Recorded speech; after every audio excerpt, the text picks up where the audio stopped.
नमस्कार. आज आपण एकदम चटपटीत, तोंडाला चव आणणारं, झटपट बनणारं इन्स्टंट कैरीच्या लोणच्याची रेसिपी बघणार आहोत. खूपच सोप्या पद्धतीने रेसिपी आहे. शिवाय 4 ते 5 दिवस आरामात टिकेल आणि एका चपातीऐवजी 2 चपाती नक्की खाल, अशी मस्त चटपटीत हे कैरीचं लोणच्याची रेसिपी आहे.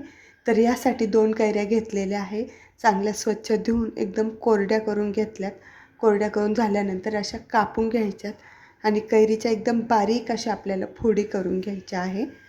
आता कैरी एकदम अशी ताजी आहे, आतमध्ये कोय नाही, कवळीच अशी कैरी आहे.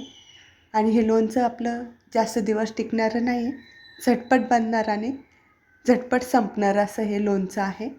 तर हे बघा, एकदम बारीक असे ह्या सर्व कैरी, दोन्ही कैऱ्याच्या फोडी अशा बारीक करून घेते मी.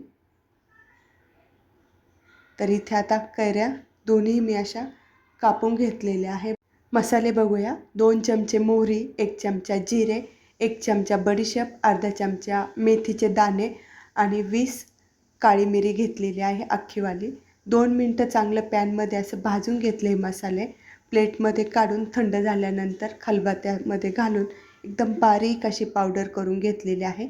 तुम्ही मिक्सरलाही हे बारीक पावडर करून घेऊ शकता. मी खलबत्त्यामध्ये करून घेतलेली आहे. खूप छान अशी बारीक पावडर झालेली आहे.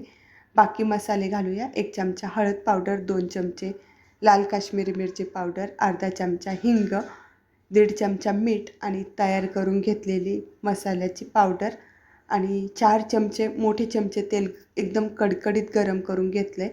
त्यात थोडासा लसूण घातला आहे. लसूण असा ब्राऊन झाला की कडकडीत आपल्याला ह्या कैरीच्या फोडीला, मसाल्याला एकदम अशी फोडणी देऊन घ्यायची अशी आणि सर्व मसाला एकत्र करून घ्यायचा आहे. खूप छान चटपटीत असं झटपट बनणारं लोणचं तयार आहे. धन्यवाद पूर्ण रेसिपी बघितल्याबद्दल.